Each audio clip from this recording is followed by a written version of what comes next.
दोषी सेंगर को supreme court से बड़ा झटका मिला है और फिलहाल जिस राहत की उम्मीद कुलदीप सेंगर कर रहा था, फिलहाल ये राहत अब उसे नहीं मिलेगी।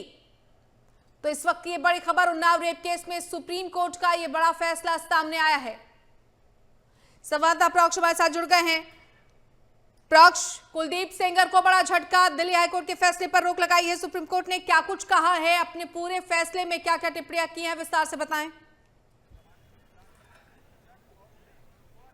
बिल्कुल, देखिए, क्योंकि आज ये बड़ी सुनवाई हो रही थी उन्नाव रेप केस को लेकर और सबसे पहले सीबीआई ने अपना पक्ष रखा था। उसके बाद फिर जो बचाव पक्ष है यानी कुलदीप सेंगर के जो वकील है उनको समय दिया गया उनका पक्ष रखने के लिए।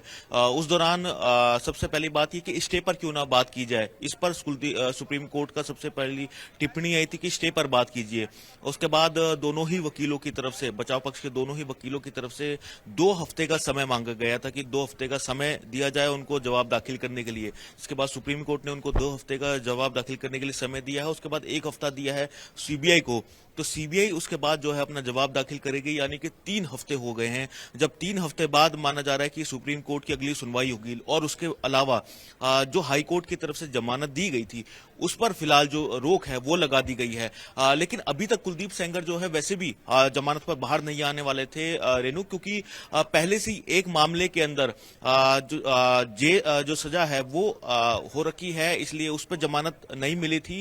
वो केस था जो पीड़िता के फादर थे उन पर दबाव बनाने का, तो इसलिए उस केस में अभी अंदर है। और जो हाई कोर्ट की तरफ से जमानत दी गई थी उस पर फिलहाल रोक लगा दी है, जमानत नहीं मिलेगी, जमानत पर बाहर कुलदीप सिंह सेंगर नहीं आएंगे। दूसरा बड़ी बात यह है कि 2 हफ्ते का जो समय मांगा गया था वो समय दे दिया गया है बचाव पक्ष को। तीसरे हफ्ते का 1 हफ्ता दिया गया है सीबीआई को जवाब दाखिल करने के लिए, यानी कि अब माना जा रहा है कि जो अगली सुनवाई होगी वो फरवरी महीने में हो सकती है। तो बड़ा फैसला यही है कि कुलदीप सेंगर को जो जमानत दी गई थी हाई कोर्ट की तरफ से उस पर सुप्रीम कोर्ट ने रोक लगा दी है।